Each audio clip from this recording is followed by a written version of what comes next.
અમદાવાદના SP ring road પર સમારકામને પગલે મુશ્કેલી વધી રહી છે। વૈષ્ણોદેવીથી ચિલોડા તરફ એસપી રિંગ રોડ પર સમારકામ ચાલી રહ્યું છે।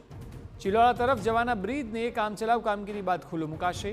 ચિલોડા તરફથી આવતો બ્રિજ 20 દિવસ સુધી રિપેરિંગ માટે બંધ કરાશે। બીજી તરફનો બ્રિજ પણ 20 દિવસ સુધી રિપેરિંગ માટે બંધ રહેશે। ત્રાગડ અને વટવા અંડરપાસ પણ બંધ કરીને સમારકામ કરાશે।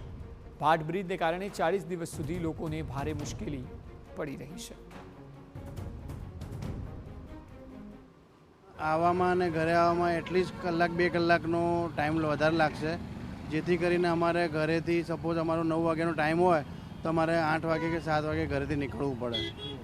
એટલે અમને થોડુંક તકલીફ વધારે પડશે, કારણ કે બીજો કોઈ રૂટ છે નહીં જે બહુ સિટીમાં થઈને છે। ત્યાં બી ટ્રાફિક તો નડવાનો જ છે અને ટાઈમ બી જવાનો જ છે। આટલો સમય પહોંચવામાં મને હાફ એન અવર થઈ ગયો છે।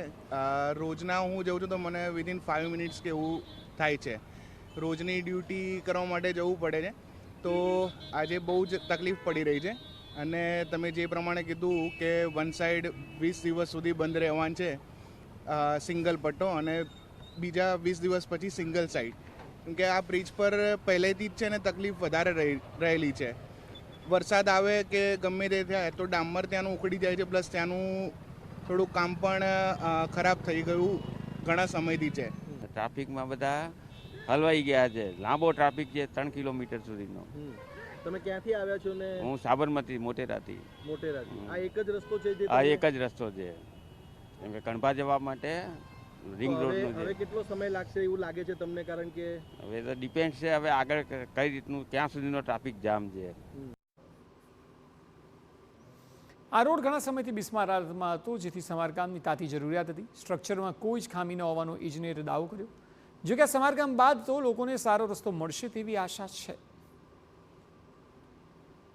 ભાટ ટોલ નાકા પાસેનો આ બ્રિજ જે વૈષ્ણોદેવીથી નાના ચિલોડા તરફ જાય છે, એ બ્રિજ જે છે એને એક તરફના બ્રિજને બંધ કરવામાં આવ્યો છે, અને ત્યારબાદ અહીંયા જે રિપેરિંગ છે, રિપેરિંગ તમે જોઈ શકો છો કે અહીંયા જે કોન્ક્રીટ છે, કોન્ક્રીટ ભરવામાં આવ્યું છે। કેટલા ખાડા અને જે રોડ છે, રોડનું લેયર એટલી હદે ખરાબ હતું કે એને રિપેરિંગ કરવાની જરૂર પડે એવી હતી, અને એના માટે જ પરંતુ ઔડા તરફથી એવું પણ છે કે જે વરસાદ છે, વરસાદ અવિરત વરસવાને કારણે અને વરસાદ લંબાવાને કારણે આ જે કામગીરી છે, કામગીરીમાં ડિલે થયું છે।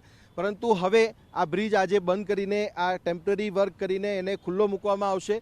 ત્યાં સુધી આપ જે મારી ડાબી બાજુ જોઈ રહ્યા છો એ એક તરફનો બ્રિજ છે જે ચિલોડાથી વૈષ્ણોદેવી તરફ જાય છે, ત્યારે આ જે બ્રિજ છે એને થોડા સમય પછી ખુલ્લો મૂકીને 20 દિવસ સુધી આ બ્રિજની જે કામગીરી છે કામગીરી કરવામાં આવશે, અને ત્યાં સુધી એનું રિપેરિંગ કરવામાં આવશે। અને એ કામગીરી પૂર્ણ થયા બાદ આ જે બ્રિજ છે એ બ્રિજની કામગીરી શરૂ કરીને એને પણ 20 દિવસમાં પૂરું કરવામાં આવશે। લગભગ 1 મહિનાથી પણ વધારેનો સમયગાળો આ બંને તરફના બ્રિજને રિપેરિંગ કરવા માટે લાગશે, પરંતુ ઓપ્શનલ જે એક સાઈડ છે એ એક સાઈડ ખુલ્લી મૂકવામાં આવશે, જેથી વાહન ચાલકો અહીંયાથી જઈ શકે। પરંતુ મુશ્કેલી લોકોને પડવાની છે, કારણ કે આ મુખ્ય માર્ગ છે, અને મુખ્ય માર્ગ પરથી લોકોને જવું હોય તો આ જે આખો એક હાઈવે એક પ્રકારનો છે, અને એમને કલાકો સુધી રાહ પણ જોવી પડી શકે છે।